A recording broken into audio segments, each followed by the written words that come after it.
Security clearances in the United States Army. Who gets them? How does it work? Let's cover that.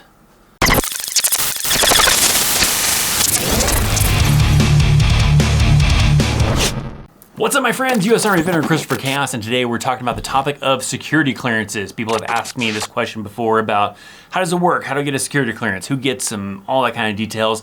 Someone who has a security clearance has had one since 2003. I can elaborate a little bit without getting too in-depth with the nitty-gritty of the super detailed stuff. Just the basics of what you need to know kind of a thing. Of course, if that is the type of content you're looking for because you want to learn about the Army, you want tips because you're currently in the Army, or you're a veteran and you just like to hear about what's going on currently in the Army, make sure that you are subscribed to this channel. Click on the subscribe button down below. Click on that bell to select all alerts and become a part of that notification platoon so you can get alerts as soon as new videos go live, to include the live streams. So let's get into security clearances. A security clearance is only for those that need it because of their MOS requirements, or sometimes certain positions or things that they're gonna be working with that require them to have a security clearance. This is not something you can just be like, hey, I want a security clearance, especially because you want the hookup so that way when you get out of the Army, you can get good government jobs that require security clearances. It doesn't really work that way. You have to have a reason to need that security clearance based on your MOS or based on a position or something you're doing. I'll give you some examples. There are certain MOSs that require a security clearance. I think MPs are one, Intel, a lot of MOSs, certain ones require a security clearance that you might have to get initially when you first get in the Army. Sometimes based on your position of what you're doing. Sometimes you get higher up in ranking, requires a security clearance, so that way you can handle secret things, top secret things, whatever. Sometimes it's because you're now maybe working with a ComSec, which is things with radios and the navigation system, so you may need a security clearance for that reason. An example, I got a security clearance, even though it's not required for my MOS, but it was required for what I was doing when I was stationed in Korea. When I went to Korea, I went to the Joint Security Area because I was working right there, so close to North Korea and everything. It required a security clearance, so I had to get a security clearance for that, and I just maintained it.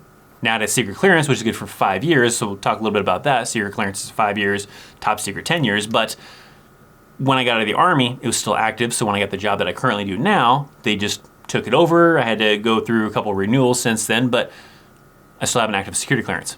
So if you are in that situation where you need to get a security clearance because of your MOS, your job, whatever the case is, how does that work now? So when that comes about, there's usually someone in your unit that is in charge of that type of thing, someone's higher up type of position where they're gonna be giving you a packet, they're gonna hand it down to their leadership to fill out this packet, and it's a super in-depth packet that, in my opinion, sucks to fill it out because they want to know so much information that sometimes it's hard to remember some of that information. I mean, to give you like an example of it, I remember when I got my security clearance, I was in Korea.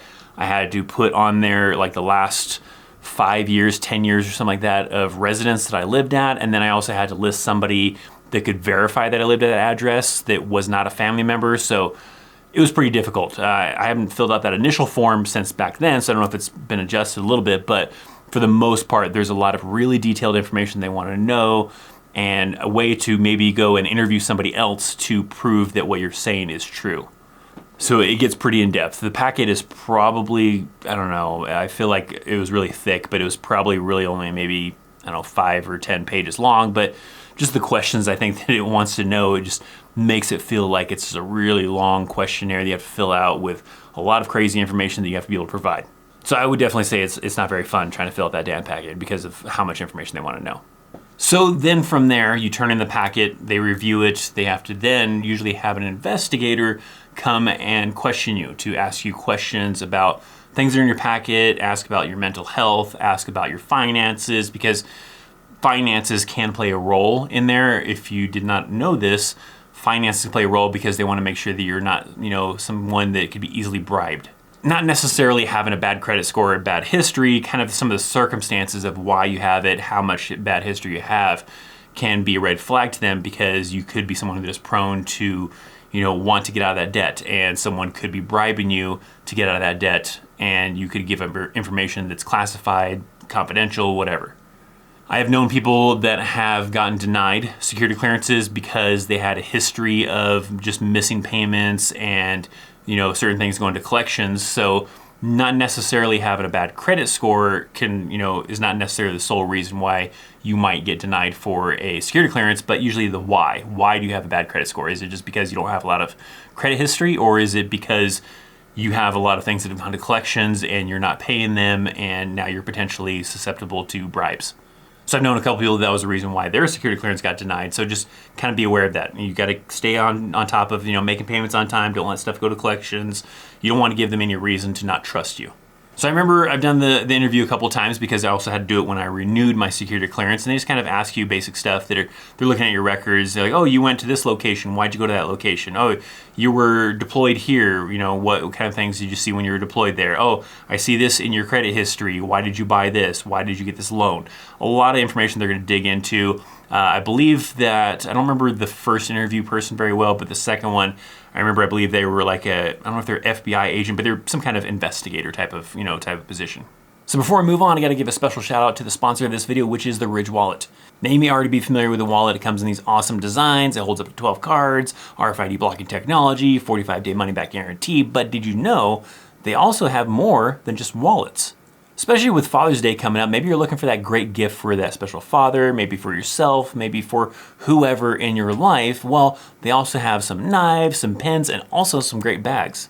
I actually have a really amazing Ridge backpack that is water resistant. It's black leather. It has all these cool compartments for your laptop, for all of your accessories. And one of the cool things I really like about it is this internal pocket for you to put one of those kind of battery banks inside of it. And then it has a cable that runs up to a USB port. So on the outside of the bag, there's a USB port for you to plug in a cable, charge your mobile device while you're wearing the bag, maybe on the go, maybe while you're traveling, whatever the case might be.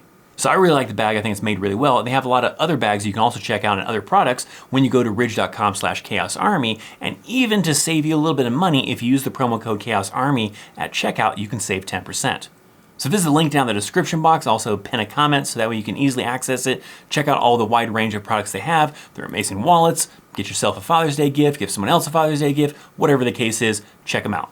So after that, what happens next? Well, then it usually takes roughly about 60 days. I remember when I got my security clearance, I think it took probably like 6 months. It took a little bit longer of a process. I don't know why back then or whatever, but more recent times, it's usually about a 60-day process before they're able to be complete with the investigation to determine if you're approved or denied for that security clearance. So if you're curious as to, do I actually get something to show that I have the security clearance? Do I get like a cool ID card, anything like that? No, it's just in a computer system in a database where they're able to look you up. Usually they have a system where they have you enter your social security number, and then they can kind of verify your information inside of there and see when it was like active from and when it expires, and that's kind of how they kind of just check it. So if it's in a situation where they need to verify they have a security clearance, then they usually check that system to see that if it's active.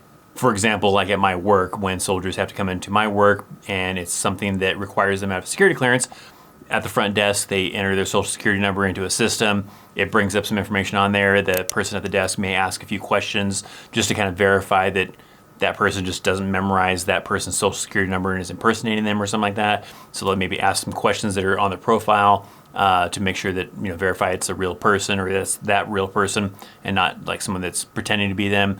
And then, they'll be able to see if it's, good to go or not, and be able to allow them to access the building for that specific class.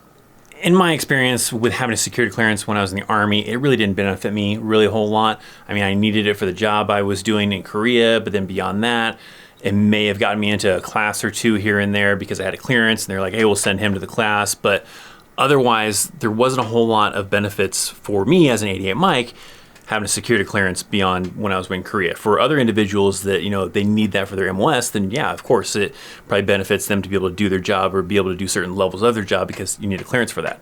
So if you're someone out there that does not yet have a clearance, you're in the Army and you want to try to get it so you can land like government jobs, you can't really just request for that. Like I said earlier, you have to have a reason why you need to get that clearance for them to spend the money, to spend the effort in getting that clearance. Otherwise, you won't be able to get one. Now, will you be able to get a job, let's say, if you don't have a clearance, but the job requires a clearance? Maybe. I mean, it's a little bit of a tricky situation there because you could have the qualifications of the job, but you're missing the clearance. Well, then if the employer wants to hire you, then they have to pay for that clearance. So they have to spend the money on, certain things. I don't know what all the funding part comes from or where it goes to or whatever, but it does cost the employer money for them to be able to do the clearance and all that. So if you are competing against some other people that also are applying for the job, have some, qualifications for that, but they also have a clearance, then they're probably going to take precedence. Now, I have seen it though, however, where someone was really qualified for the job, but they didn't have the clearance, then sure, the employer would be like, yeah, we'll go ahead and get you a clearance. So that can happen, but just be aware if you're competing against someone else that is equal in qualifications with you and also has a clearance, then they may end up taking the job over you. So if you'd like to continue reviewing experience, I got a video right here that YouTube recommends for you. They've handpicked that one specifically for you because I think you'll enjoy it. If you want to see my latest video upload, I've got that available to you right here. I have links down in the description box down below for our sponsor, for my social media, all that awesome, amazing stuff. So check out the links down in the description box. Thanks for hanging out. Hit that thumbs up. I'm Christopher Chaos. I'll see you next time. See ya.